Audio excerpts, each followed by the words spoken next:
पुन्हा एकदा सर्वांना नमस्कार.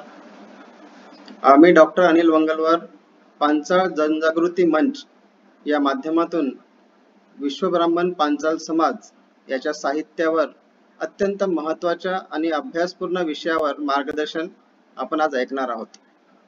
या विषयावर आपल्याला मार्गदर्शन करण्यासाठी जे लाभलेले आहेत त्यांचं नाव आहे डॉक्टर चक्रपाणी नानाजी चोप्पावार. यांचं पण मनपूर्वक स्वागत आहे. आज आपण डॉक्टर चक्रपाणी चोप्पावार यांचा परिचय पहिले बघून घेऊया आणि त्यानंतर आपण सेशन सुरू करूया. डॉक्टर चक्रपाणी नानाजी चोप्पावार यांचे मूळ गाव विठ्ठलवाडा आहे. यांचं वास्तव्य बल्लारपूरला आहे. यांचे शिक्षण मराठीमध्ये MA व प्राचीन भारतीय इतिहास, संस्कृती आणि पुरातत्व याच्यामध्ये यांनी PhD केलेली आहे. डाक खात्यात 40 वर्षे सेवा करून गडचिरोली येथून डाकपाल म्हणून निवृत्त झाले 2013 मध्ये. यांचे छंद आहे मराठी वाङ्मय, संत वाङ्मय, आंबेडकरी वाङ्मय, इतिहास ग्रंथ आणि विश्वकर्मा विषयक साहित्याचे वाचन, लेखन, संशोधन व समाजकार्यात यांचा नेहमी सहभाग राहिलेला आहे. विश्वकर्मा संस्कृती संवर्धनाचे कार्य यांनी आपल्या कारकिर्दीत केलेले आहे. विश्वकर्मा पांचाल संस्कृती मंडळाच्या स्थापनेत यांनी पुढाकार घेतला होता. मंडळाच्या वतीनं निघणाऱ्या विश्वकर्मा या त्रैमासिक अनियतकालिकेचे 15 वर्षे कुशल संपादन व व्यवस्थापन यांनी सांभाळले. विश्वकर्मा संस्कृतीच्या प्रचारासाठी विविध नियतकालिकेत लेखन सुद्धा यांनी केलेले आहेत. आकाशवाणी आणि TV चॅनलवर विचार देखील मांडलेले आहेत. समाजासाठी संदर्भ ग्रंथ तयार व्हावा म्हणून विश्वकर्मा संस्कृती, कला, शिल्प, वैदिक व वेदोत्तर साहित्य याचे अध्ययन करून विश्वकर्मा समाज सांस्कृतिक अध्ययन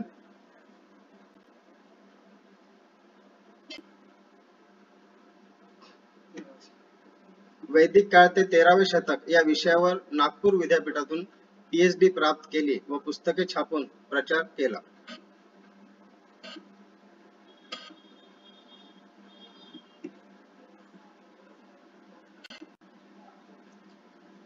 यांना जो सन्मान मिळाला तो अशा प्रकारे आहे.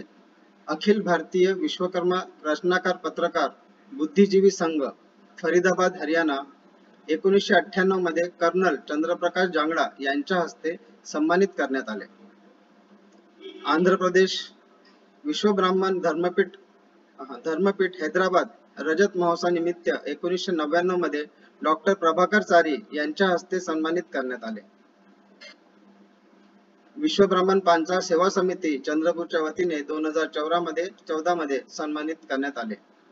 Vishwakarma social welfare foundation trust Pune यांच्या वतीने 2016 मध्ये सन्मानित करण्यात आलेले आहे.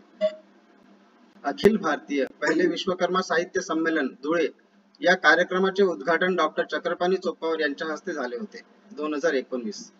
डॉक्टर चक्रपाणी चोप्पावार यांना विश्वकर्मा नॉलेज सेंटर दिल्ली यांच्याकडून विश्वकर्मा साहित्य पुरस्कार 2024 प्रदान करण्यात आलेले आहे. यांच्या या सेवेमध्ये यांनी अनेक पुस्तके प्रकाशित केली. त्याबद्दल आपण थोडक्यात जाणून घेऊया. कारण आपल्या समाजासाठी कुठे ना कुठे साहित्याची गरज पडेल व ते इथून आपल्याला आढळू शकतील.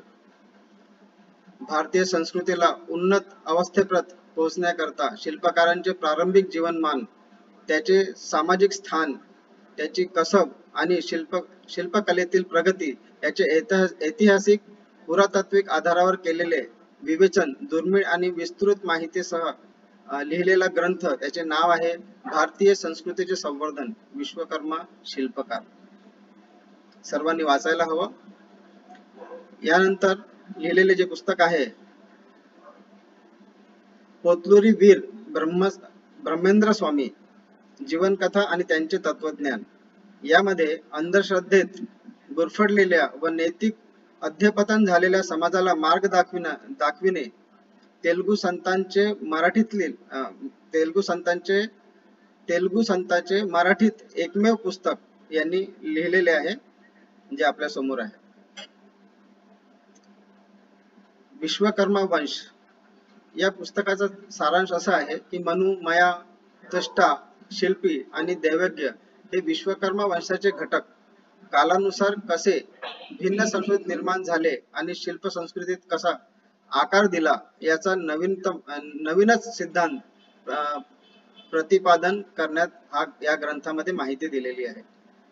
त्याच प्रकारे आद्य संत श्री गुलजिंग महाराज या पुस्तकामध्ये मातृपितृ छत्र हरवलेल्या ज्ञानेश्वरादी भावंडांचे पालन पोषण करणारे थोर पुरुष त्यांचे ऐतिहासिक तथ्यावर आधारित चरित्र आणि कर्तृत्व या पुस्तकामध्ये माहिती दिलेली आहे. समाज अडला कुठे या पुस्तकामध्ये विश्वकर्म समाजाच्या सांस्कृतिक, सामाजिक, आर्थिक समस्येवर प्रकाश टाकणाऱ्या प्रबोधनावर लेखांचा संग्रह इथे दिलेला आहे. महाराष्ट्रातील विश्वब्राह्मण या पुस्तकामध्ये विश्वब्राह्मण म्हणजे कोण, त्याचा इतिहास, त्याची संस्कृती, जातीय अवहेलना व त्या विरुद्ध उठाव, समाज संघटना, जागृती याचा मागील 100 वर्षाचा आढावा या महाराष्ट्रातील विश्वब्राह्मण या पुस्तकामध्ये लिहिलेले आहे. त्याच प्रकारे विश्वब्राह्मण पांचाळ गोत्रे म्हणजे काय, त्याचा इतिहास, गावावरून, गुणांवरून, आडनावाप्रमाणे महाराष्ट्रातील सतत गोत्रांची यादी, त्यात मूळ आडनावे व अपभ्रंश आडनावे याची माहिती या पुस्तकामध्ये सविस्तर दिलेली आहे. नंतरची पुस्तक आहे विश्वकर्मा उपासना. विश्वकर्मा उपासना म्हणजे काय, उपासनेचा हेतू, उपास्य देवता, धर्मस्थळ, धर्मसंस्कार, प्रतिमा, पूजाविधी, कथा, आरती, योग साधना याची माहिती या पुस्तकामध्ये सविस्तर दिलेली आहे. याच प्रकारे आगामी प्रकाशने म्हणजे भविष्यात येणारी जी प्रकाशने आहेत त्याची नावे या प्रकारे आहेत. शोध पांचालाचा, वेरूळ विश्वकर्माचे प्रकटस्थल, दक्षिणेतील विश्वकर्मन संत, शिल्प कारागिराचा अधिष्ठाता विश्वकर्मा, असे अनेक पुस्तके भविष्यात येणार आहेत.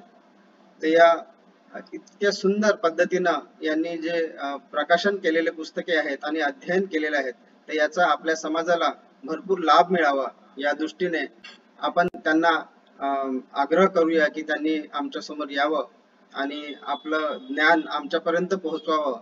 तर मी त्यांना आमंत्रित करतो. डॉक्टर चक्रपाणी चोपावर आपण सर्व त्यांना आमंत्रित करूया. प्लीज या आणि आम्हाला माहिती द्या.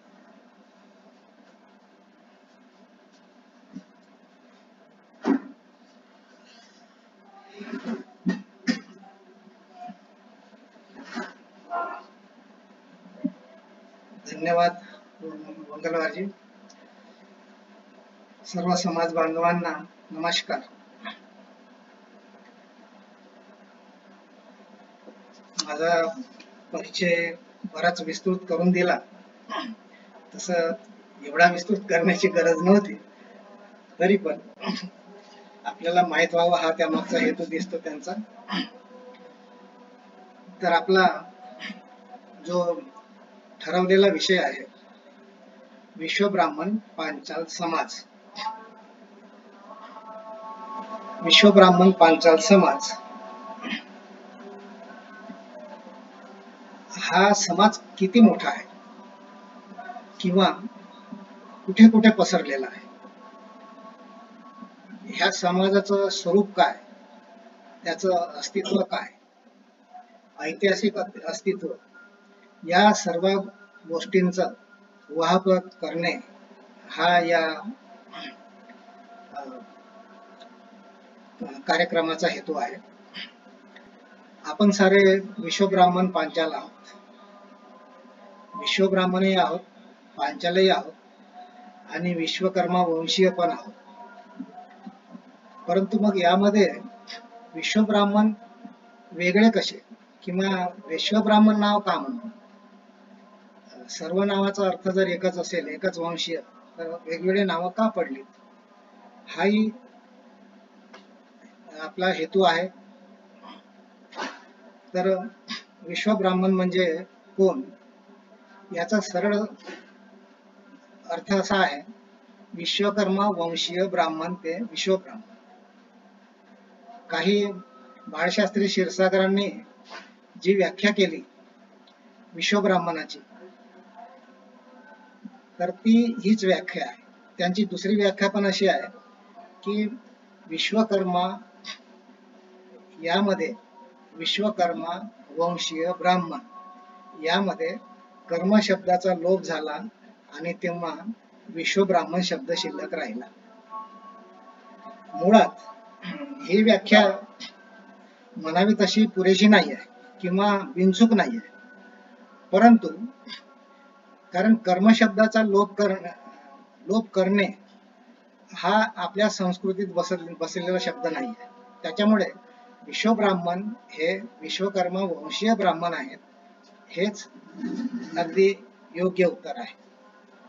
तर विश्वकर्मा वंशीय ब्राह्मण हे विश्वकर्माचे संतान आहेत, ते ब्राह्मण आहेत हे बरोबर आहे आणि ब्राह्मण आहेत म्हणूनच त्यांना विश्वब्राह्मण म्हटलेलं आहे.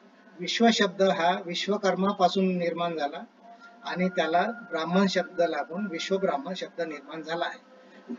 याचा अर्थच की मुळात हे विश्वकर्मा वंशीय आहे. तर सर्व विश्वकर्माची संताने विश्वब्राह्मण आहेत का? आता आपण जरा व्यापकतेने विचार करूया, अखिल भारताचा विचार करू. कारण अखिल भारतात विश्वकर्मांची वेगवेगळ्या नावानं त्यांची संतान जी आहे ती वेगवेगळ्या नावानं नावाजलेली आहे. आपल्याला माहिती आहे आपल्याकडे फार झालं तर जांगीड लोक आहेत, परंतु अखिल भारतीय लेवलवरती या विश्वकर्मामध्ये जांगीड ब्राह्मण, धीमान ब्राह्मण, ओझा, टाक, लाहोरी, उपहास, रामगडिया, मैथिल, मालवियन अशा 30 नावाची यादी झालेली आहे. ती मागील 2-3 पिढ्यामध्ये ती झालेली आहे. तर यामध्ये एक नाव विश्वब्राह्मण आहे. आता आपल्या लक्षात येईल की विश्वकर्मांची जी संतानं आहेत ती एवढ्या नावाने नावाजलेली आहेत आणि म्हणून त्या अनेक नावामध्ये 30 नावामध्ये एक नाव विश्वब्राह्मण आहे. तर ही गोष्ट आपण लक्षात घेतली पाहिजे की विश्वकर्मा समाज किती मोठा आहे. विश्वकर्मा समाज जर इतका मोठा आहे तर तितक्या 30 नावात केवळ एक नाव विश्वब्राह्मणाचं आहे आणि त्याच्यामुळे अखिल भारतीय लेवलवरती आपण जर विचार केला की आपला समाज किती म्हणजे आपण लोक किती असा जर विचार केला तर काही अंदाजानुसार असं लक्षात येते की अखिल भारतीय लेवलवरती जवळपास 20 करोड विश्वकर्मा वंशीय आहेत. त्यामध्ये विश्वकर्मा वंशीयामध्ये दक्षिणेत 8 ते 9 करोड असावेत आणि दक्षिणेतच म्हणजे महाराष्ट्राला धरून त्या 8 ते 9 करोड मध्ये फार झाले तर 2 करोड लोक विश्वब्राह्मण आहेत. तर हा एक मोजमाप झालं की विश्वब्राह्मण किती आहेत आणि म्हणून आणि आपण म्हटलं की पूर्ण भारतामध्ये 20 करोड विश्वकर्मण आहेत आणि त्यापैकी 2 करोड जर फक्त विश्वब्राह्मण आहेत तर बाकीचे लोक जे आहेत ते विश्वब्राह्मण नव्हे तर पण विश्वकर्मा वंशीय आहेत. म्हणून सारेच विश्वकर्मा वंशीय विश्वब्राह्मण नाही आहेत हे इथे आपण लक्षात घेतलेलं आहे. आणि म्हणून विश्वकर्मा वंशीय मग कोण आहेत? तर विश्वकर्मा वंशीय अखिल भारतात जे आहेत ते शिल्पकर्म करणारे आहेत, याबद्दल काही वाद नाही. पांचाड शिल्पकर्मी आहेत, जांगीड शिल्पकर्मीच आहेत, विश्वकर्मन म्हटलं तरी शिल्पकर्मीच आहेत आणि विश्वब्राह्मण म्हटलं तरीही शिल्पकर्मीच आहेत. परंतु मग सारे विश्वकर्मी जर शिल्पकर्म करतात तर विश्वब्राह्मणाचं वेगळेपण काय आहे?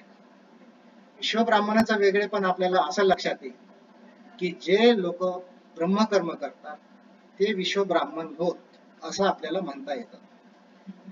ब्रह्मकर्म करणाऱ्या व्यतिरिक्त लोकांना विश्वकर्मन म्हणता येईल परंतु विश्वब्राह्मण म्हणता येणार नाही, असा एक क्रायटेरिया आपण निश्चित करू शकतो. परंतु ही व्याख्या सुद्धा पुरेशी नाही आहे. कारण ब्रह्मकर्म करणारे विश्वकर्म पूर्ण भारतभर आहेत. काही एरियात नाही नसतील, परंतु अनेक लोकांमध्ये ब्रह्मकर्म हे आहेच. आणि त्याच्यामुळे ब्रह्मकर्म न करणारे लोक विश्वब्राह्मण नाहीत, किंवा ब्रह्मकर्म करूनही ते विश्वब्राह्मण नाहीत असं म्हणण्यात आणखी एक धोका निर्माण होतो. म्हणून आणखी क्रायटेरिया त्याला लावलं पाहिजे. आता विश्वकर्मामध्ये पांचाल हा एक शब्द आहे. विश्वकर्मन हे शिल्पी आहेत आणि पांचाल हे एक शिल्पीवाचक नाव आहे. तर पांचाल ह्या शिल्पीवाचक नावामध्ये सुद्धा 5 उद्योगांचा समावेश आहे. आणि त्यामध्ये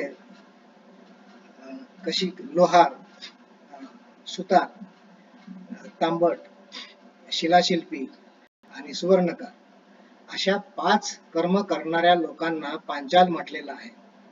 आणि शिल्पकर्म करणारे हे पांचाल आहेत. आणि शिल्पकर्माला वैदिक साहित्यामध्ये ब्रह्मकर्म म्हटलेलं आहे. आणि त्याच्यामुळे पांचालांची सर्व कर्म ब्रह्मकर्म आहेत. म्हणून सर्व पांचाल विश्वब्राह्मण होत असतात काय? पुन्हा तिथे अडचण अशी येते की सर्व पांचाल विश्वब्राह्मण नाही आहे. याचं कारण असं की दक्षिणेत पांचाल आहेत, तिथून विश्वब्राह्मण आलेले आहेत, परंतु उत्तरेतही पुन्हा पांचाल आहेत. MP पासून तर काश्मीर पर्यंतही पांचाल आहेत. आणि मग ते विश्वब्राह्मण आहेत का? तर असं म्हणता येत नाही, कारण ते विश्वब्राह्मण म्हणता येत नाही. कर्मावरून आपण हे सगळं क्रायटेरिया ठरवत आहोत आणि कर्माप्रमाणे सारेच विश्वब्राह्मण होऊ शकतात, परंतु नाही. त्या गोष्टीला काही मर्यादा आलेल्या आहेत. आणि मर्यादा अशी आहे की जे पांचाल आहेत ते विश्वब्राह्मण आहेत आणि जे पांचाल ब्रह्मकर्म करतात ते विश्वब्राह्मण आहेत. असा एक क्रायटेरिया आपण तिथे मांडू शकतो. आणि म्हणून पांचाल हे विश्वब्राह्मण आहेत. ह्या गोष्टीला मर्यादा कशी येते? दक्षिणेतील पांचाल विश्वब्राह्मण आहे, प्रश्नच नाही, आपण सगळे दक्षिणेतून आलेलो. परंतु उत्तरेतील पांचाल, उत्तरेतही पांचाल आहेत. तर त्याचं काय झालेलं आहे की उत्तरेतून जेव्हा साधारणतः 7व्या-8व्या शतकामध्ये पांचाल हे नाव उत्तरेतलं आहे, कारण पांचाल देशही तिथे आहे. दक्षिण पांचाल, पूर्व पांचाल, उत्तर पांचाल असे पांचालाचे ते देश आहेत तिथे. तर पूर्व पांचालातून पांचाल देश नंतर निर्माण झाला आणि पांचाल देशातून जे ब्राह्मण दक्षिणेत आले आणि ते ब्राह्मण महाराष्ट्रापासून तर अगदी शिलोन पर्यंत पसरले, तर त्या पांचालातून विश्वब्राह्मण तयार झाले. म्हणून दक्षिणेतही पांचाल आहेत आणि उत्तरेतही पांचाल आहेत. तर उत्तरेतल्या पांचालांना गौड पांचाल म्हणतात आणि दक्षिणेतील पांचालांना द्रविड पांचाल म्हणतात. आता हे पांचालाचे 2 भाग, बहुतेक लोकांना याच्याबद्दलची माहिती नाही, परंतु द्रविड पांचाल या शब्दाचा अर्थ दक्षिण भारत हा पूर्ण द्रविड संस्कृतीने व्यापलेला आहे.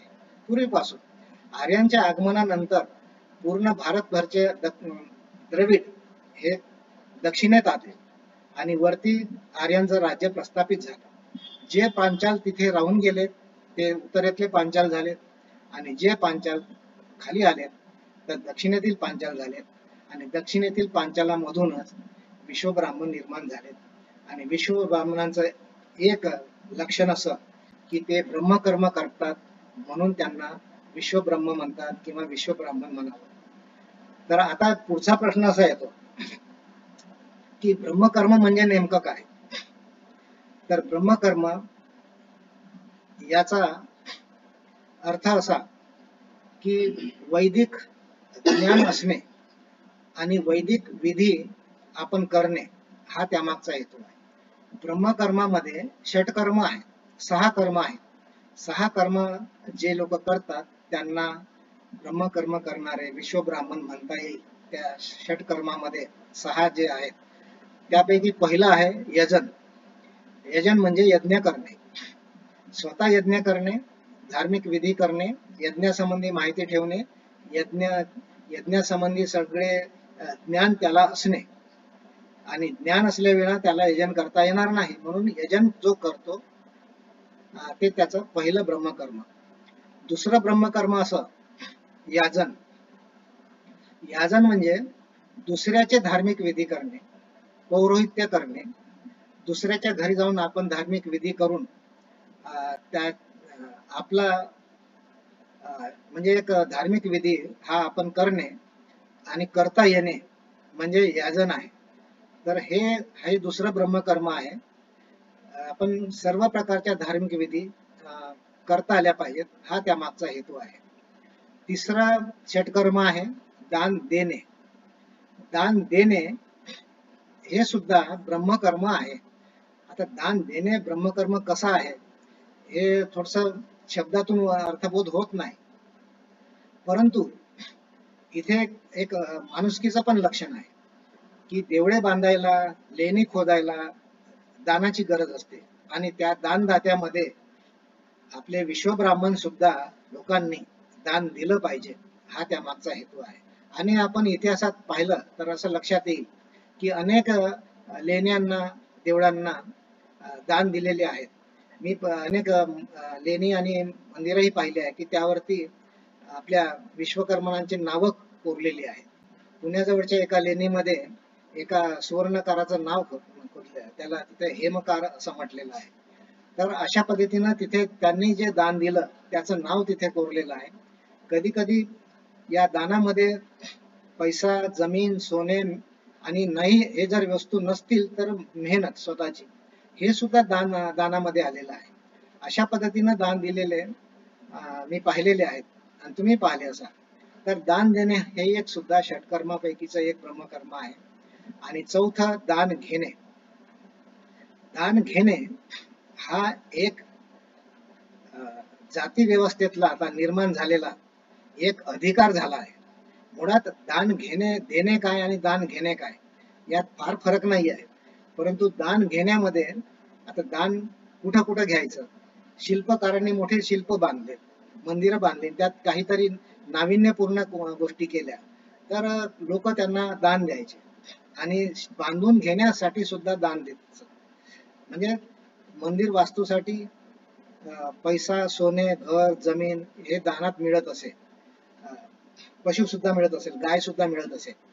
तर अशा पद्धतीनं दान घेणे हा जरी ब्रह्मकर्म असलं तरी दान घेणे नंतरच्या काळात मोठं कठीण होत गेलं आहे. कारण दान घेणे म्हणजे एक प्रकारचं उत्पन्न होते त्याला आणि त्याच्यावरती ब्राह्मणांचे आक्षेपही आलेले आहेत. तर त्या दान घेण्याच्या वृत्तीमध्ये भांडणं झाली आहेत. म्हणजे पुण्या साईडला किंवा दक्षिण भारतात सुद्धा या गोष्टीवरती वाद झाले आणि कोर्टात केसेस गेलेले आहेत. आणि त्याच्यामुळे उत्पन्न वाढते आणि एक समाज एक धनिक होतो, मोठा होतो.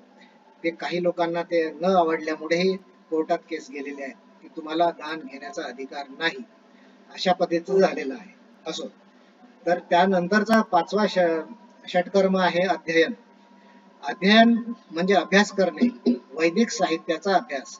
अध्ययनामध्ये धर्मशास्त्र, अर्थशास्त्र, धातुशास्त्र म्हणजे शिल्पशास्त्राचे सर्व अंग शिल्पकाराला आलेच पाहिजेत.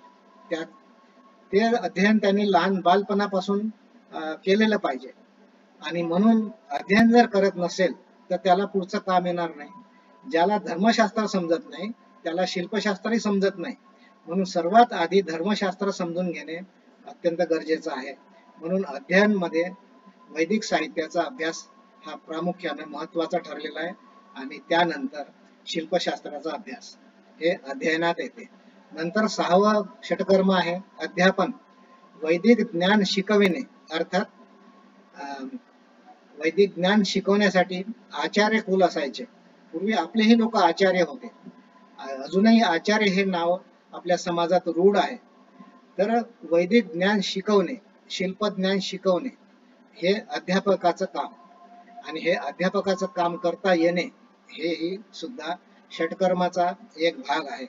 आणि अशा प्रकारे हे 6 षटकर्म म्हणजे ब्रह्मकर्म जो करतो त्याला विश्वब्राह्मण म्हणावे, असा एक आपल्याकडे एक क्रायटेरिया निर्माण झालेला आहे. आणि हे आजचं शास्त्र नाही, जुनं शास्त्र आहे.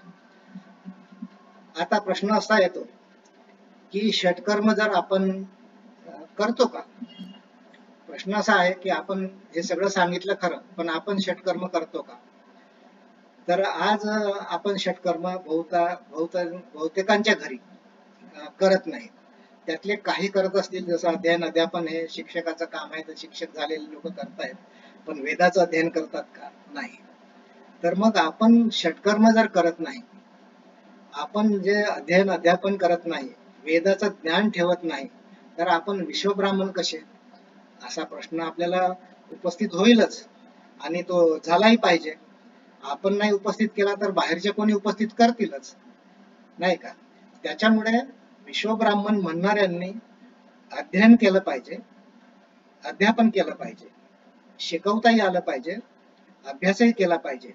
त्या अभ्यासात शिल्पशास्त्राचंही ज्ञान पाहिजे आणि धर्मशास्त्राचंही ज्ञान पाहिजे. शिल्पशास्त्राच्या ज्ञानासाठी किंवा समाजाच्या ज्ञानासाठी सुद्धा जी मी पुस्तकं लिहिलेली आहेत, ती त्या गोष्टीमध्ये आपण गृहीत धरू शकतो. तर आपले पूर्वज षटकर्म नित्यनेमाने करीत असत, आणि आता आपण करीत नाही. याचं कारण, पूर्वी काय होतं, गुणावरून जाती ठरलेल्या होत्या. गुणावरून जात ठरवलेली असे. जो ज्या गुणाचा अध्ययन करणारा ब्राह्मण, क्षेत्ररक्षण करणारा क्षत्रिय, व्यापार करणारा वैश्य, अशा पद्धतीचं चातुर्वर्ण्य व्यवस्था होती. आणि त्या व्यवस्थेमध्ये ब्राह्मण अगदी थोड्या संख्येनं असत, आणि आपले शिल्पकारही तसे थोड्या संख्येनंच आहेत, कारण एकूण लोकसंख्येच्या प्रमाणात ते कमीच असतात. तर अशा रीतीनं आपली गुणावरून वर्ण निर्माण झाले होते, आणि आता वर्ण न राहता जाती राहिल्या आहेत. आणि जाती कशा झाल्या आहेत की जाती जन्माने झाल्या आहेत, वर्ण गुणाने निर्माण झाले होते, आणि जाती जन्माने निर्माण झाल्या आहेत. आता वर्ण कोणते राहिले आहेत? अगदी आपण 200-300 वर्षापूर्वीचा जरी इतिहास पाहिला तरी पेशवे काळातच सांगून टाकण्यात आलं की आता वर्ण दोनच राहिले, एक ब्राह्मण, दुसरा शूद्र. आणि त्याच्यामुळे मधल्या ज्या जाती आहेत त्यांच्यामध्ये तंटे बकोडे जे निर्माण झाले, तर ते कारण आहे की चातुर्वर्ण्य आता राहिलेला नाही, तर दोनच वर्ण राहिले आहेत, एक ब्राह्मण आणि दुसरा शूद्र. तर अशामुळे झालं काय की वर्ण मागे पडले आणि जाती समोर आल्या. आणि जाती कशा निर्माण झाल्या? कारण जो व्यवसाय करेल ती त्याची जात झाली. सोनारी व्यवसाय करणाऱ्यांची जात सोनार झाली, सुतारी व्यवसाय करण्याची जात सुतार झाली. अशा प्रकारे मुळात विश्वब्राह्मणच असलेले, परंतु व्यवसायाप्रमाणे जाती झाल्या. विश्वब्राह्मण ही सुद्धा एक जात झाली. भलेही ती महाराष्ट्रात जातीच्या रकान्यात त्याची नोंद नाही आहे, परंतु आंध्र, कर्नाटक, तामिळनाडू, पांडिचेरी या दक्षिण भारतातल्या सर्व राज्यामध्ये विश्वब्राह्मण हा शब्द आहे, आणि तो जातीच्या रकान्यात तो टाकलेला आहे. आणि अशा प्रकारे विश्वब्राह्मण ही जातही आहे. विश्वब्राह्मण हे षटकर्म करणारे आहेत, आणि नाही केले तरी ते आज विश्वब्राह्मण ह्या नावानेच त्यांची ओळख निश्चित झालेली आहे. आता शिल्पकारामध्ये विश्वब्राह्मण ही स्वतंत्र जात आहे का? मग म्हणजे शिल्पकार तर सर्व आहेत, विश्वब्राह्मण हे म्हणजे ब्रह्मकर्म करणारे आहेत, तर ती एक स्वतंत्र अशी जात आहे का?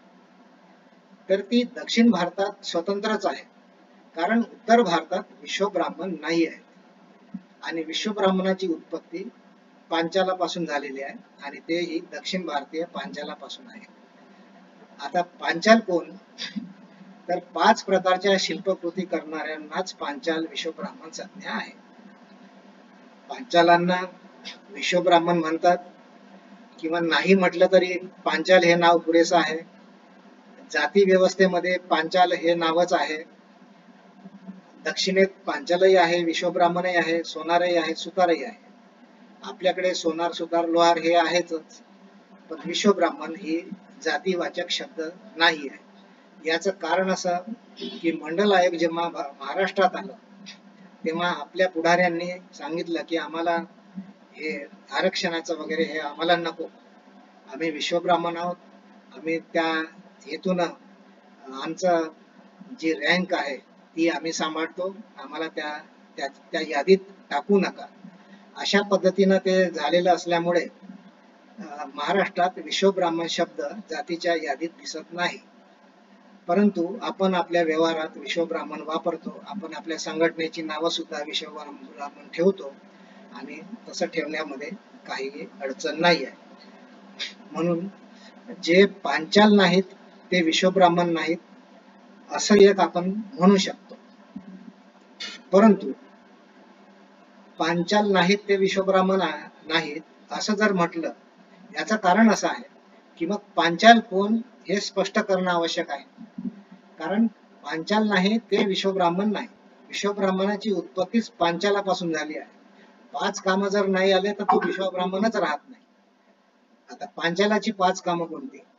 ताम्रशिल्प, लोहशिल्प, काष्टशिल्प, स्वर्णशिल्प, पाषाण शिल्प या माध्यमावर शिल्प तयार करतात ते पांचाल. पांचाल वरील पैकी कोणतेही काम करू शकतात. ते आज स्वतः जरी करत नसले तरी त्यांचे पूर्वज करीत होते. आता जमाना जसा जसा बदलत गेला आहे तर आम्ही आमचे व्यवसाय बदलवून टाकलेत. कारण आता व्यवसाय बंदी राहिली नाही. पेशव्यांच्या काळापर्यंत कसं होतं की व्यवसाय बंदी होती.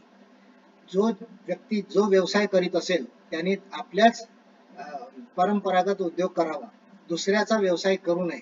कारण दुसऱ्याचा व्यवसाय करणे, कारण व्यवसायामध्ये इन्कम असते, उत्पन्न असते, तर आपलं उत्पन्न दुसऱ्याला जाऊ नये म्हणून दुसऱ्यांचा व्यवसाय जर आपण करू लागलो की दुसरे लोक राजाकडे तक्रार करीत असत, कोर्टात केस टाकत असत. तर आता लोकशाहीच्या या कालखंडात आपण कुठल्याही गोष्टीला, कुठल्याही उद्योगधंद्याला बांधलेले नाही आणि त्याच्यामुळे मग आपण आणि सर्वच लोक कोणताही व्यवसाय करतात. आता कोणताही व्यवसाय करतात म्हणजे ताम्र, लोह, काष्ट, स्वर्ण, पाषाण या हे व्यवसाय करतच नाहीत, तर मग त्यांना पांचाल म्हणावं का? तर पुन्हा तोच क्रायटेरिया निर्माण होतो की जो आपण विश्वब्राह्मणाला लावला. आपण आपली लोन जी पांचाल म्हणून झालेली आहे आणि आपल्या धंद्यावरचं जे बंधन आहे ते उठलेलं आहे, तर अशा वेळेस आपण कोणतेही काम करत असलो तरी आपली जातीय नोंद पांचाल म्हणून जर झालेली आहे तर आपण पांचालच आहोत आणि पांचाला व्यतिरिक्त काही असण्याचं आणि काही बदलवण्याचं काही कारण नाही, हे आपण इथे स्पष्टपणे सांगू इच्छितो. तर पांचाल समाज हा शिल्पकारांचा समाज आहे असा जे आपण म्हणत आहोत की हा महत्वाचा क्रायटेरिया आहे. पांचाल समाज शिल्पकारी जर करत नसेल तर तो पांचाल समाजच नाही. आपण करत नसू परंतु आपले पूर्वज करत होते. दुसरी गोष्ट की शिल्पकार पुष्कळ प्रकारचे आहेत, जसे कुंभार, विणकर, शिंपी हे सुद्धा शिल्पकार आहेत, परंतु ते पांचाल नाहीत. का नाही आहेत? कुंभार शिल्पकार नाही आहे का? आहे. कुंभार मातीचा शिल्प बनवतो आणि परंतु माती व्यतिरिक्त तो दुसरं शिल्प बनवत नाही. आजच्या काळात कुंभार म्हणजे अन्य व्यवसाय करतात किंवा कारागीर सुद्धा म्हणजे चित्रकार सुद्धा आहेत. सुंदर सुंदर चित्र काढणारे कुंभार आहेत आणि मातीवरही ते शिल्प म्हणजे चित्र काढणारे आहेत. तसाच दुसरा आहे विणकर. विणकर हा कापसापासून किंवा अन्य घटकापासून धागा बनवून त्याचं कापड बनवतो. हा सुद्धा शिल्पकार नाही झाला का? हाही शिल्पकार झाला, परंतु हा पांचाल शिल्पकार का नाही? मग नाही. तिसरा शिंपी, हा सुद्धा कपडा घेऊन त्या कपड्याचं मोजमापानं आपले परिधान बनवतो, अंगरखे, पॅन्ट, शर्ट बनवतो. तर हे सुद्धा शिल्पकार नाही आहेत का? आहेत, परंतु ते पांचाल नाही आहे. याचं कारण असं की पांचालाचं दैवत विश्वकर्मा आहे. कुंभार, विणकर, शिंपी यांचं दैवत विश्वकर्मा नाही. ज्यांचं दैवत विश्वकर्मा आहे तेच पांचाल आहे. ज्यांचे कर्म धातू, काष्ट, पाषाण यावरच शिल्प घडविणे असते तो पांचाल. म्हणजे पांचालाची व्याख्या इथे पुन्हा दुसऱ्यांदा स्पष्ट करून दिलेली आहे की सारे शिल्पकार पांचाल नाहीत. तर अशा पद्धतीनं पांचालात आपण शिल्पाप्रमाणे पांचालांची वर्गवारी वेगळी कशी हे पाहिलेलं आहे. आता पांचालात विश्वब्राह्मणाचे वेगळेपण काय? पांचालामध्ये 5 तर आहेत, पण त्या 5मध्ये पुन्हा वेगळेपण असं की त्यांना काही विशिष्ट गुण आहेत. पांचालामध्ये 5 घटक जे आहेत त्या 5 घटकांचे जे नाव आहेत मनु, माया, त्वष्टा, शिल्पी, दैवत, हे ते 5 घटक होते. याचा एकत्रित गुण ज्या शिल्पकारात नाही त्यांना विश्वब्राह्मण पांचाल म्हणता येणार नाही. आता हा प्रश्न असा आहे की यांचा एकत्रित गुण कोणता? तर यांचा एकत्रित गुण आपण असं म्हणू शकतो की मनु, माया, त्वष्टा, शिल्पी, दैवज्ञ यांचे गुण जे आहेत ते भिन्न भिन्न गुण आहेत, तरीही शिल्पकारांचे गुण आहेत. आपण आधी पाहिलेलं आहे की ज्यांना धर्मतत्व समजत नाही ते विश्वब्राह्मण होऊ शकत नाही. मग या ठिकाणी सुद्धा मनोमया, त्वष्टा, शिल्पी, दैवज्ञाच्या गुणामध्ये 5 वेगळे गुण आहेत. आणि ते 5 वेगळे गुण कोणते? तर मनुचे धर्मतत्व, मयाचे विज्ञान तत्व, त्वष्ट्याचे प्राणतत्व, शिल्पींचे कलातत्व व दैवज्ञांचे औचित्य तत्व. मनुचे धर्मतत्व म्हणजे काय? शिल्पकाराला शिल्प घडवत असताना धर्मबाह्य नियमानं शिल्प घडवता येत नाही, ही त्याची मर्यादा आहे. आणि धर्मबाह्य रीतीनं जर कोणी शिल्प घडवत असेल तर ते शिल्प सुद्धा जर कोणत्या देवाचं असेल तर ती पूजनीय होऊ शकत नाही. म्हणून धर्मतत्व शिल्पकाराला माहीत असणं आवश्यक आहे. आणि मनुचं जे तत्व आहे ते धर्मतत्व आहे. मनुमया, त्वष्टा, शिल्पी, दैवज्ञ यांना सरळ सरळ आजकाल म्हणजे लोहार, सुतार, कासार, वडार आणि सोनार असं लावून टाकलेला आहे गुण. परंतु तो धन्याचा गुण झाला, तो इथे तसा गुण नाही आहे. हे तत्व आहे, हे शिल्पकारांचे तत्व आहे. शिल्पामध्ये हे 5ही गुण पाहिजेत. म्हणूनच विश्वकर्मा शिल्पकारामध्ये किंवा पांचाल शिल्पकारामध्ये दुसरे शिल्पकार मोडत नाहीत. याचं कारण हेच आहे की मनुचं जे धर्मतत्व आहे तो धर्माचा पूर्ण विचार करून, अभ्यास करून आणि ते धर्मतत्व त्या शिल्पात त्याने वापरलेलं असलं पाहिजे. मयाचं विज्ञान तत्व आहे. तर विज्ञान हे एक चमत्कृती निर्माण करणार आहे. विज्ञान कधी कधी पुष्कळदा अधिभौतिक वाटते. वस्तुतः विज्ञान हे भौतिक आहे, परंतु पुष्कळदा त्याचं कारण समजत नाही.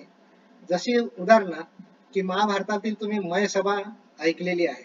मय सभेत कशी चमत्कृती निर्माण करून त्या कौरवांना कशी फजिती केली होती, त्या मयानं अशा पद्धतीचं शिल्प बांधलं होतं.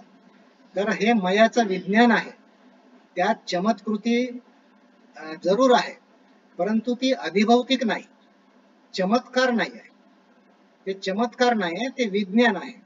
आपण विज्ञान आणि चमत्कारातला फरक लक्षात घेतला पाहिजे की जे शिल्पकार जे काही करतात ते मंत्र म्हणून करत नाहीत.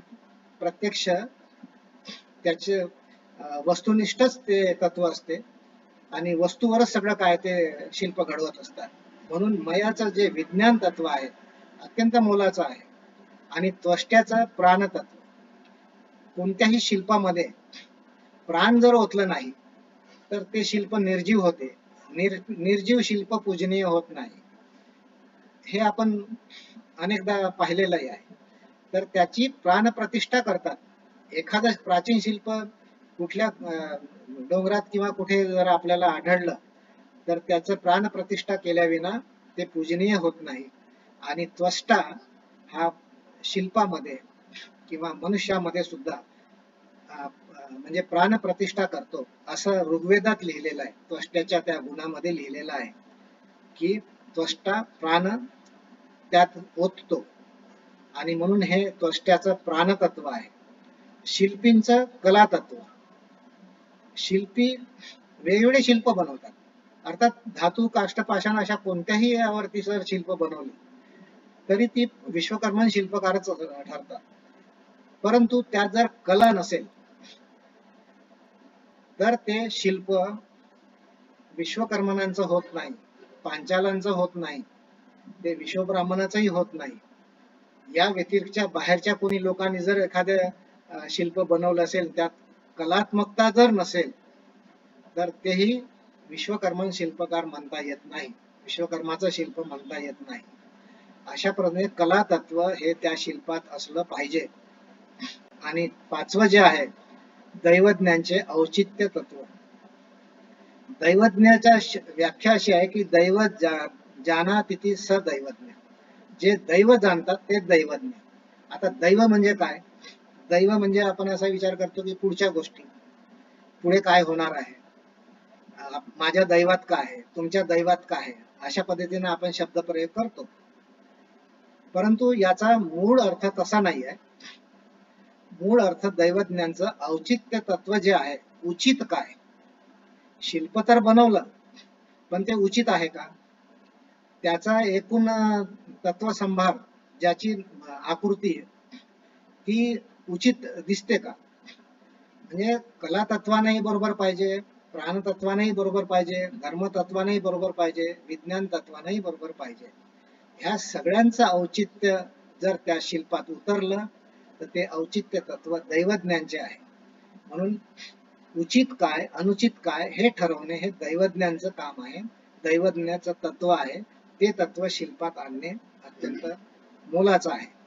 आता आपल्या विश्वकर्मणामध्ये, विश्वब्राह्मणामध्ये जे 5 आहेत, मनोमया त्वष्टा शिल्पी दैवज्ञ, यामधले दैवज्ञ आपण सोनारांना बहुतेक लागलेला आहे, सुवर्णकारांना लागलेला आहे. परंतु मूळ शब्द हा दैवज्ञ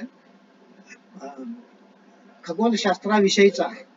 खगोलाचं ज्ञान यांना होतं आणि त्यांच्या गती आणि वेळा यांचं त्यांनी वर्षोनवर्ष निरीक्षण केलेलं होतं आणि म्हणून ते दैवज्ञ हे खगोल ज्ञानी आहेत.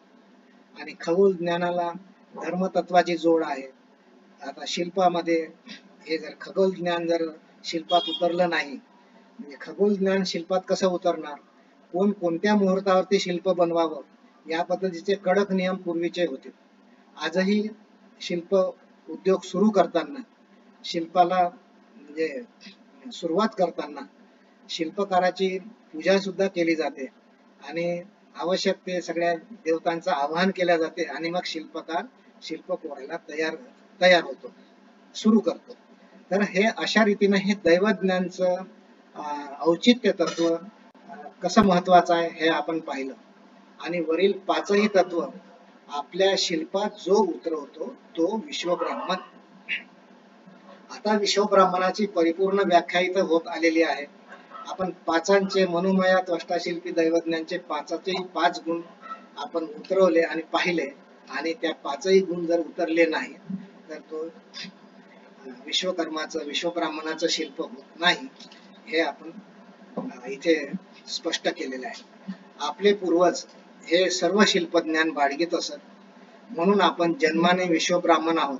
परंतु कर्माप्रमाणे आता जी नावे नोंदली गेली असती ती जाती नावे होत आणि जाती नावाप्रमाणेच आपण आता आपली ओळख दिलेली आहे. या ठिकाणी मला वाटते की विश्वब्राह्मण या शब्दाची व्याप्ती, त्याचा अर्थ, त्याचं विश्लेषण मी पुरेशा प्रमाणात करून दिलेला आहे. आणि त्यामुळे हे विश्वब्राह्मणांचं शास्त्र, विश्वब्राह्मणांचा समाज, विश्वब्राह्मणाची कम्युनिटी ही कुठे आहे, कुठपर्यंत मर्यादित आहे आणि कोण लोक विश्वब्राह्मण नाही आणि कोण विश्वब्राह्मण होऊ शकतात या संबंधीची परिपूर्ण माझी अशी इच्छा होती की मला जर समजा जमलं तर तिथं जावं आणि तिथं आपली वेधशाळा आहे, तिथं आपलं म्हणजे जे वैदिक शिक्षण आहे तिथं आपल्या लोकांना ते देतात असं एवढं सांगितलं होतं. आणि एक स्वतःचा अनुभव सांगतो. भाड्याने फ्लॅट घ्यायसाठी बोलीचं एका ठिकाणी गेलो असताना मी जेव्हा त्या धर्मार्थाला म्हटलं की मी विश्वब्राह्मण आहे, तर तो मला म्हणाला हो युअर विश्वब्राह्मण, असं करून त्याची मला बरं वाटलं समाज.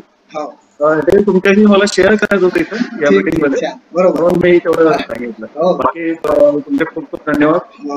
तुम्ही एक म्हटलं की वरंगलच्या पलीकडे विश्व ब्राह्मण समाज मोठ्या प्रमाणात आहे आणि मंथनी पासून चे लोक इकडे महाराष्ट्रात म्हणजे स्थलांतरित झालेले आहेत. तिथून स्थलांतरित झालेले असं त्यांचं म्हणणं होतं. हो, बरोबर आहे. आणि मी त्या स्थलांतरीच्या संदर्भामध्ये गोत्राचं जे पुस्तक लिहिलं, विश्व ब्राह्मण पांचाल गोत्रे, विश्व ब्राह्मण पांचाल गोत्रे हे जे पुस्तक लिहिलं, तर कुठल्या कुठल्या गावावरून कोण कोण इथे आपल्याकडे आले याची मी इथे अगदी नावं दिलेली आहेत.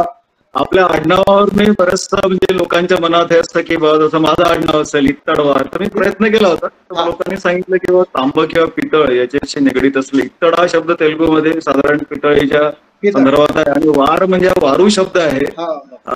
तेलुगूमध्ये वारू म्हणजे एक समूह असा असतो, म्हणजे या व्यवसाय करणारा समूह, म्हणून ते इत्तडवार, ज्याला आपण इंग्रजीमध्ये सफिक्स आणि प्रिफिक्स म्हणतो, असे ते दोन पार्ट आपल्या आडनावात आहेत.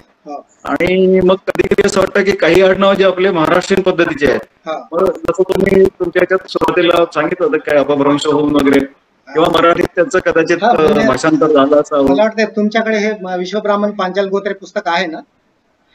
माझ्याकडे नाही. आम्ही तेही म्हणणार होतो की तुम्ही हे सगळे डिटेल्स आम्हाला अवेलेबल करून द्या की कुठून आम्ही हे पुस्तक घेऊ. यामध्ये सगळे डिटेल्स आहेत. हे पुस्तक मागवा, ह्यामध्ये सगळे डिटेल्स आहे. आणि एक प्रखरशः सांगू इच्छितो की म्हणजे तुम्ही शास्त्री जे आहेत क्षीरसागर आणि त्यांचा उल्लेख केलेला आहे. यादवराव श्रीगडेवालांचा मी नातू, त्यामुळे मला त्यांच्याशीही बोलण्याचा वगैरे योग आलेला होता. तर त्या काळात काही चर्चा व्हायच्या. तर त्यांनी सांगितलं होतं की आपण जसा विचार करतो की नुसतं सोनार किंवा पर्टिक्युलर आपली जी जात, तुम्ही आता छान विश्लेषण केलं, तर तसं नसून आपण जे, आणि मी स्वतः बघितलेलं आहे की माझ्या म्हणजे आईकडचे जे माझ्या मातृधरणामध्ये संध्या हा प्रकार राहायचा. सकाळ आणि संध्याकाळ कमीत कमी दोनदा तरी ते संध्या करायचे. पाचदा तर शक्य नव्हतं. तर हे सगळे प्रकार पाहिले. आणि एक आणखी सांगू इच्छितो की एक सोयरीक केली आहे जी इथले ब्राह्मण समाजामध्ये, तर त्यांचे जे गुरुजी आहेत त्यांना जेव्हा आम्ही सांगितलं की मी विश्व ब्राह्मण आहे, तर त्यांनी ते स्पष्टपणे सांगितलं की तुम्ही मंथनी आणि या बाजूने आलेले लोक आहात म्हणून, आणि हा ब्राह्मण समाज आहे. ते काही गोष्टी ज्या मला माझ्या अनुभवात आलेल्या त्या मी तुमच्या लोकांशी शेअर केल्या. बस एवढं. छान. तुम्ही दुसरा एक प्रश्न मांडला होता की तेनालीला विश्व त्या याचे केंद्र आहे, म्हणजे तिथल्या गुरुजींनी मला सांगितलं होतं. बरोबर आहे. तेनालीचे, मी हैदराबादच्या एका कार्यक्रमाला गेलो होतो 99 मध्ये. तर तिथे एक आपल्या पुरोहिताचा एक वर्ग ठेवला आणि ते जे अध्यापक होते शिकवणारे ते तेनालीचे होते आणि ते धर्मगुरू होते आणि ते शिकवत होते. तुम्ही जे तेनालीचा शब्द टाकला तो अगदी बरोबर आहे, कारण तेनालीला मोठं केंद्र आहे हे आपल्या शिक्षणाचं. आणि तिकडच्या लोकांना म्हणजे दक्षिण प्रकार माहित आहे. म्हणजे आपल्या महाराष्ट्रामध्ये थोडंसं त्याच्याबद्दल दुमत आहे, काही काही म्हणजे गैरसमजी असती. पण म्हणजे जसं तुम्ही म्हणालात की विश्व ब्राह्मण हे, आणि काही काही कोर्ट केसेस झालेल्या पेशवेकालीन सुद्धा आपल्याला पेशव्यांनी नाही म्हटल्यानंतर इंग्रजांनी तो आपल्याला पुण्याचा आणि दुसऱ्यांच्या घरी पौरोहित्य जाऊन करण्याचा आणि दान घेण्याचा अधिकार दिलेला आहे, असे काही रेफरन्सेस क्षीरसागरांनी सांगितलं. पुण्याचे जे क्षीरसागर होते त्यांनी त्या गोष्टी सांगितलेल्या होत्या. त्यांचं एक काहीतरी पुस्तक आठवतं मला फारसा नाही, ते विश्व ब्राह्मण पुरोसा आहे आणि त्याच्या संबंधी मी हे पुस्तक लिहिलेलं आहे. त्याच्या संबंधी हे जे पुस्तक लिहिलं आहे महाराष्ट्रातील विश्व ब्राह्मण, हे पुस्तक त्या संबंधीच आहे की विश्व ब्राह्मणांची कंप्लीट माहिती यामध्ये एकत्रित आलेली आहे. त्यात सर्व अंगानं आलेलं आहे. तर हे आणखी कोणाला प्रश्न विचारायचे? नमस्कार. नमस्कार. बोल. चेहरा दिसत नाही. लिहायचं काहीच नाही, जे आहे तेच ठेवायचं आहे. लिहायचं काही नाही. हे कसं आहे, आपल्या संस्कृतीची माहिती आहे, आपल्या उत्पत्तीची माहिती मी सांगत आहे. आपण आता काय लिहायचं हा प्रश्न नाही आहे. जे कोणी जे लिहिले आहेत, ज्यांना ज्या गोष्टीची गरज होती ते त्यांनी लिहिलं. ज्यांना आरक्षणाची गरज नव्हती त्यांनी विश्व ब्राह्मण लिहिलं. त्याच्यावर आपल्याला काही बोलायचं नाही आहे. ज्या लोकांना पांचाल ज्यांनी आधीपासून ठेवलं आहे ते पांचाल ठेवतील. ज्यांना आरक्षण घ्यायचं असेल ते त्याचा वापर करतील, आरक्षण नाही घ्यायचं असेल तर पांचाल असूनही सोनार असूनही आरक्षण नाही घ्यायचं आहे तर नाही घेतील. तो तो जातीचा प्रश्न झाला. आपण हा आपण संस्कृतीचा विचार करत आहोत इथे, जातीचा नाही. जातीमुळे ते नावं ना आले आहेत. जाती जर नसत्या तर हे नावं आले नसते, नाही का? म्हणजे प्राचीन काळामध्ये कशा चार वर्ण होती, त्या वर्णामध्ये आपण ब्राह्मण वर्णात होतो, त्यानुसार ते विश्वब्राह्मण शब्द आला. आता आपलं कर्म कोणतंही असलं तरी पांचाळ जर नोंद असेल तर आपण पांचाळच, आपण शिंप्याचं काम केलं तरी पांचाळच, मास्तर झाले तरी ते पांचाळच नाही का? डॉक्टर झाले तरी पांचाळच. म्हणजे आता काही बदलले नाही ना.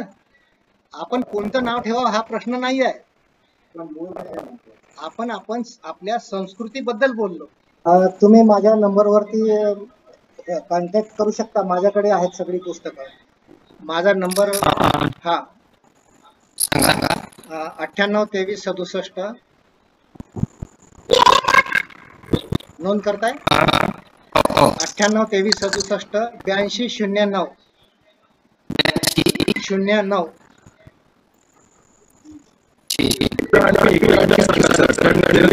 हा 98 23 67 82 09. हा मला फोन करा, मी तुम्हाला तुमचा व्हॉट्सअप वरती सगळे डिटेल्स सांगतो. हा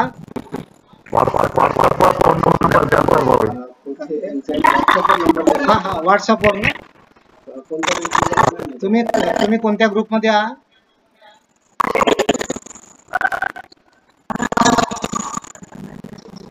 कारण व्हॉट्सअप वरती माझे नाव प्रत्येक ग्रुप वरती आहे, शक्यतो आहे. हा तुम्ही नावाची यादी जेव्हा व्हॉट्सअप उघडाल, नावाची यादी पाहाल ना, त्याच्यात तुम्हाला परंतु आता ते ओळखणार नाही, कारण तुम्हाला नाव माहित नाही होणार, नाही का? तुम्ही हा नंबर लिहून घ्या, माझ्शी कॉन्टॅक्ट करा, तुम्हाला मी पुस्तक पाठवूया. आपला हा जो उपक्रम आहे पांचाळ जनजागृती मंच, या माध्यमातून आपण आज आपल्या समाजाच्या साहित्याची माहिती घेतली.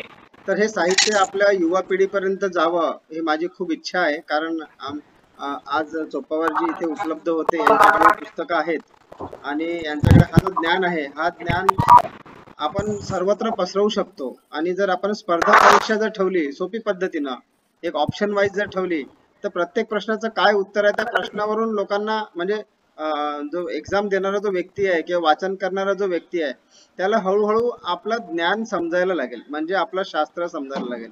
आपण जर बघायला गेलं तर प्रत्येक धर्मामध्ये काही ना काही शास्त्र असतं, पण आज आपल्या युवा पिढीपर्यंत आणि आमच्यापर्यंत देखील, आज मी जवळपास 50 वर्षाचा आहे, परंतु माझ्यापर्यंत सुद्धा हे शास्त्र आजपर्यंत पोहोचले नव्हते. म्हणून माझी अशी इच्छा होती की हे समाजापर्यंत पोहोचावं. आणि हेच नाही, आपण हा जो प्लॅटफॉर्म तयार केलेला आहे, या प्लॅटफॉर्म मध्ये बद्दल मला आपला 10वीचे जे विद्यार्थी आहेत त्यांचा इंग्लिश, गणित, सायन्स याचा बेस मजबूत करून द्यायचा आहे. थोडासा माइक ऑफ करायला. अच्छा, बेस मजबूत करून दिल्यानंतर आपले संस्कार जे आहे, आपले पांचाळ विश्वब्राह्मण समाजाचे जे संस्कार आहेत, ते आपल्या छोट्यापासून तर मोठ्यापर्यंत कसे रुजवता येईल याच्यावर आपण हा उपक्रम राबवणार आहोत. या व्यतिरिक्त मानसिक आणि शारीरिक आरोग्य कसं टिकवायचं, कसं सांभाळायचं याच्यावरही आपण उपक्रम राबवणार आहोत. आपल्या समाजामध्ये अनेक विषयाचे तज्ज्ञ उपलब्ध आहेत. त्या तज्ज्ञांच्या माध्यमातून ही सेवा सर्वांपर्यंत पोहोचेल आणि वर्गणी रहित असा हा उपक्रम राबवायचा आहे. यासाठी मला अनेक लोकांची गरज आहे, समन्वयकाची गरज आहे, जे सर्वांच्या संपर्कात राहतील. आपल्या उपक्रमाची माहिती त्यांच्यापर्यंत मेसेजच्या स्वरूपात पोहोचेल. कॉल करून आपण त्यांना सांगू, गरीब असो की अमीर, कारण आपला समाज जवळपास 70% कुठं ना कुठं मागासला गेलेला आहे असं मला जाणवत आहे. आणि त्या दृष्टीनेच मी हा प्रयत्न करतो आहे. तर सर्वांनी आम्हाला संपर्क साधावा. फक्त अर्धा तास रोज, हा माझा मंत्र आहे, फक्त अर्धा तास समाज बदलू शकता. तर या समाज बदलण्याच्या या उपक्रमामध्ये आपण सर्व सहभागी व्हावं आणि हा उपक्रम आपण असाच वर्गणी रहित उपक्रम हा राबवत राहू आणि सर्वांच्या माध्यमातून होईल. मी एकटा किती पुरणार आहे सर्वांना, बरोबर? तर आपण असाच हा उपक्रम समोर चालू ठेवूया. आजचा हा कार्यक्रम मी इथे संपवतो आहे आणि ज्यांना कोणाला काही शंका असेल, काही या प्रश्न असतील तर त्यांनी चोपवारांच्या व्हॉट्सअपवर मेसेज करावं आणि त्यांना ते प्रश्न विचारावं. आजच नाही, निरंतर जे काही प्रश्न आपल्या मनात येतील, निरंतर ते आहेत तोपर्यंत आपण अनेक प्रश्नांची उत्तरं त्यांच्याकडून काढून घेऊया. आणि समोर आम्ही वैदिक आपल्या शास्त्रामध्ये वैदिक ज्ञान हा विषय आहे. तर काय आहे हा वैदिक ज्ञान, वैदिक शास्त्र काय आहे आपल्या पांचाळ समाजाचं, त्याच्यावरही आपण नेक्स्ट उपक्रम घेऊन येणार आहोत त्यांचं. तर त्याची तारीख लवकरच आपल्याला कळेल. आणि आमच्या याच्यामध्ये इंग्लिश चांगलं बोलता आलं पाहिजे, वैदिक गणित चांगल्या पद्धतीनं करता आलं पाहिजे, ते पण क्लासेस फ्री मध्ये चालू आहेत. सोबतच सायन्सचे प्रात्यक्षिक करून दाखवणार आहे. सायन्स आरोग्य मजबूत करणार, मानसिक दृष्टीने ध्यान करून कसं आपण आपलं वैचारिक दृष्टिकोन उंचावता येईल त्याच्यावरही आमचे प्रयत्न चालू आहेत.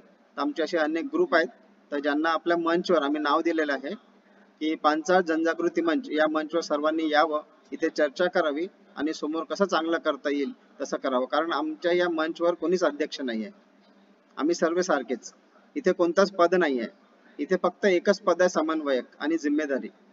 या पदाच्या माध्यमातून सर्व सारखेच आहोत, सर्वांना मिळून सारखं समोर जायचं आहे. या उद्देशाने मी आजचा हे कार्यक्रम इथे संपलेला आहे असं नमूद करतो. आणि सर्वांना एकदा आभार, धन्यवाद.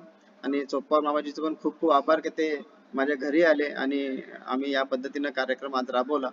खूप खूप आभार. चला भेटूया पुन्हा एकदा. थँक्यू.